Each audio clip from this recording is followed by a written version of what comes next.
Hey, beautiful healthcare humans. I hope you're well. Welcome back to the podcast. Today, I've received lots of messages recently around the question of what if I don't know what I want to do with my dream graduate nursing role? And what if, I don't even have a dream? What if I don't even know what it looks like? I'm just finishing up my degree, finishing up my ENs or my RMs, and I don't really have a clue where I'm going. This episode, my friend, is for you.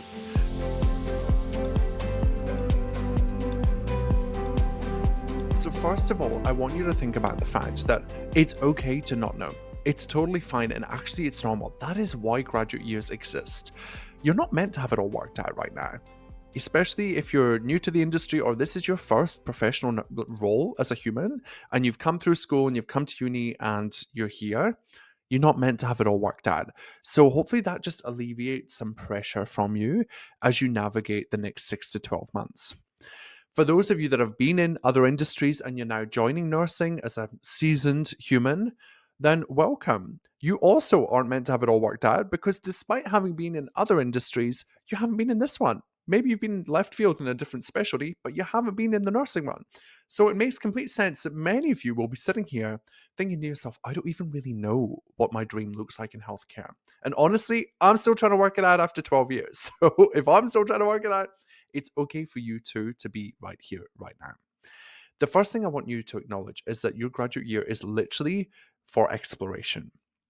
It's not for diving deep and becoming your career path for life. For many, that's what happens, and that's amazing until that no longer serves them or they want to make a change. But too many people look at graduate years as if it is the be all and end all, and that this is the thing, and that you need to have it all worked out before you apply for your grads. And that's just crazy. It's ludicrous. I don't want you to be thinking like that. It's probably causing you a lot of mental and emotional turmoil. You're probably telling yourself things like, well, Jane in my class knows exactly what she wants, and I don't. So that means she's going to get something amazing, and I'm going to get something shit. That is not true, my friend. In fact, when you're somebody that doesn't really know where you're going, I think you're in a better position. Don't tell the other people. I think you're in a better position to the people that have their eyes fixated on the prize of one particular role or niche. And here's why. Is because when you don't know where you want to go, you are more likely to be open to all of the options. And you will naturally, just by default, create more options and more opportunities for you because you're not fixated on one thing. I teach this all the time. It's kind of like our surgeons, right? We've all worked with a surgeon. And the surgical team come round, they review the patient that they did the knee op on yesterday. And what do? They come in, they don't even look at the patient, they don't look at their color, they don't look at their expression, they don't even introduce themselves half the time. They walk in, they pull the sheets back, and they look at the knee and they assess the knee. And that's what I think sometimes happens with people that are really focused on and hyper focused on one particular outcome or specialty for their grad.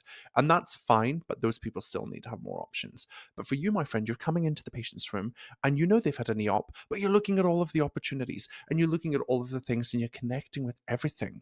So therefore, when it comes to your graduate year applications and interviews, you're going to be doing the same thing. This might pique your curiosity across here in the private sector, and maybe you go to an interstate application for a program that you never thought about before because maybe you could move down there. That's where we want you to be. Nothing has gone wrong here. Everything is just as it should be.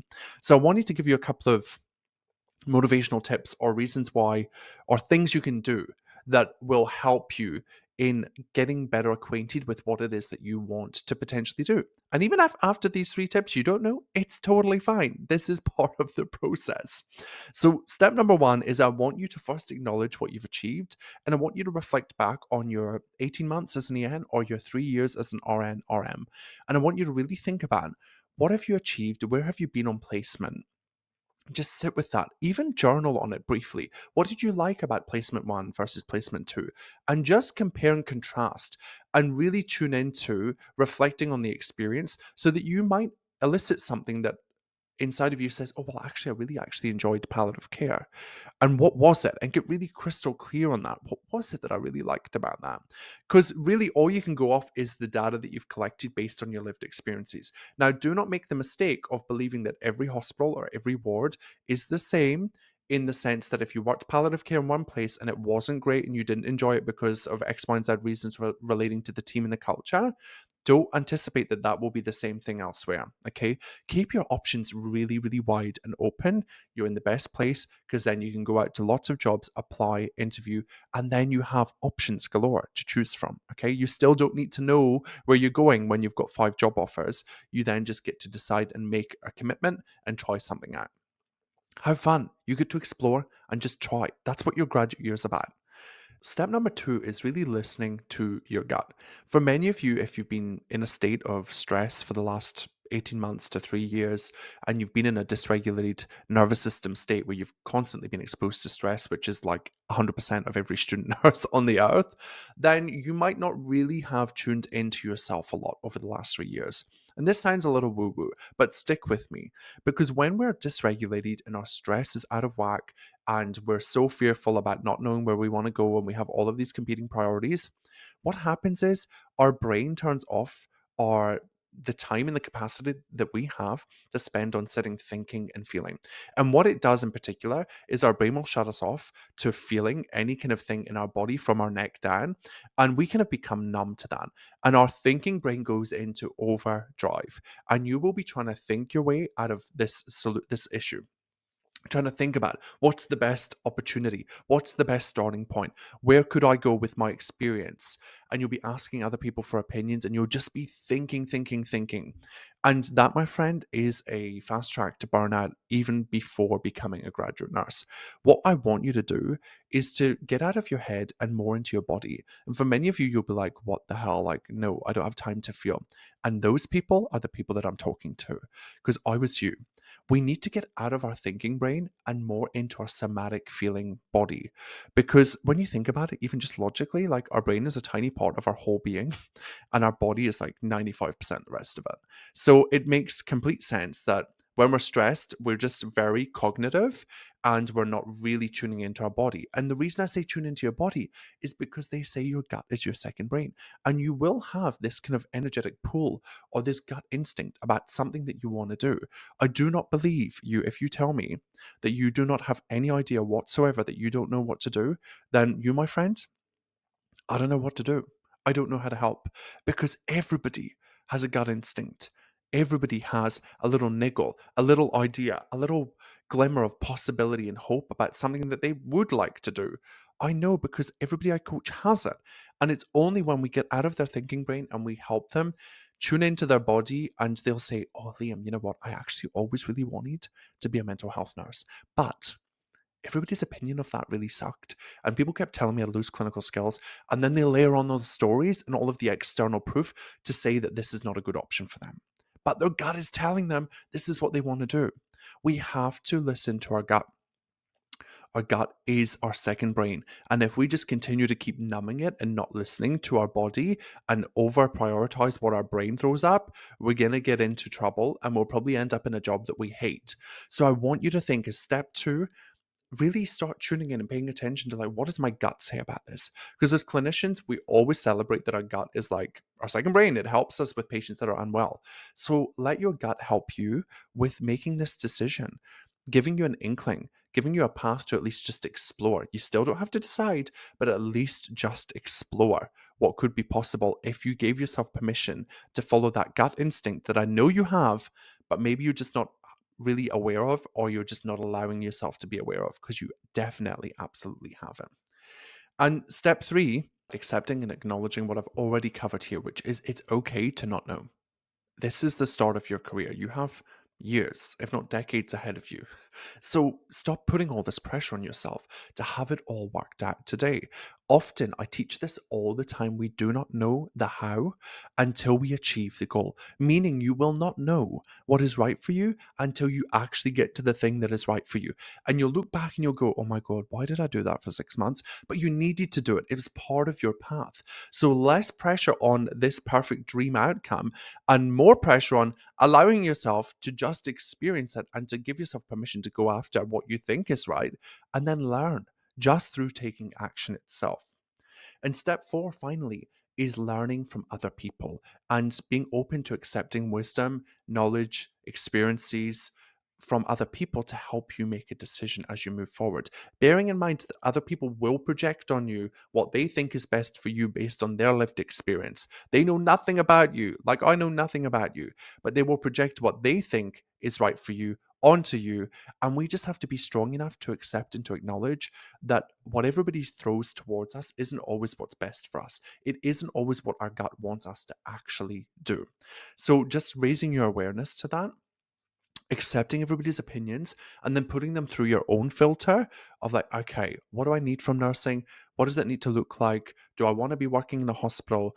Giving yourself the opportunity to just explore all of these things will really help you hone in and identify at least a couple of steps that you can take moving forward.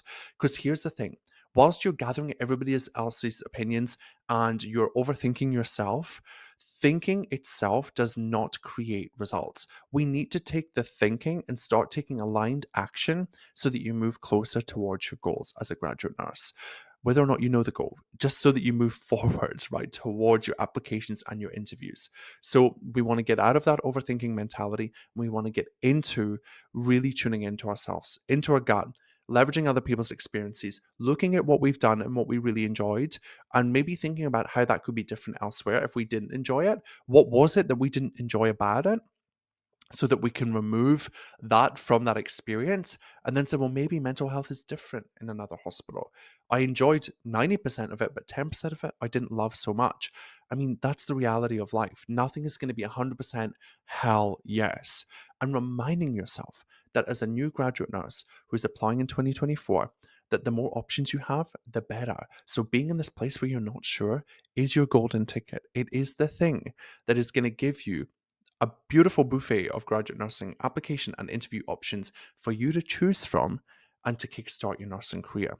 So if that sounds appealing to you and you are somebody that is stuck with where they want to go and you want to work this out and start working towards it, and like I said, stop overthinking it and actually start taking aligned action to make this happen, I want you to come and give yourself permission to join us in the Nurse Growth Hub. It is 100% free. And I'm going to step you through all of your options and what you can do to land your grad. It's at liamcaswell.com/NGH. That's liamcaswell.com/NGH. Or if you're on our socials, you can find it in my link in bio, or just go to our website, liamcaswell.com, and you'll be prompted there to come and join us. It is the best place for people just like you who are trying to work out where to go, to leverage our community's experience, and to get you on track to apply and interview your first nursing role this year. It doesn't have to be your first dream graduate nursing role. It just needs to be your first nursing role to get you into the system to start the beautiful thing that is exploration as a nurse within your career. Because if you give yourself permission to explore now, your future, my friend, the possibilities are endless. So I will see you in the Nurse Growth Hub. The link's in the show notes, and I'll chat to you next week. Hey, thanks so much for listening. I'm so privileged that you spent your time with us here today. Hey, can I ask a favor? If you know someone that would benefit from this podcast episode, please share it with them. The more you share, the more we get in front of amazing nurses and we're able to help them see that nursing on their terms across their career is totally possible for them. So I'd love if you could do that. Now, I will see you in the next episode next week. Until then, let's make this year the year that you nurse on your terms. Are you ready? Let's do it.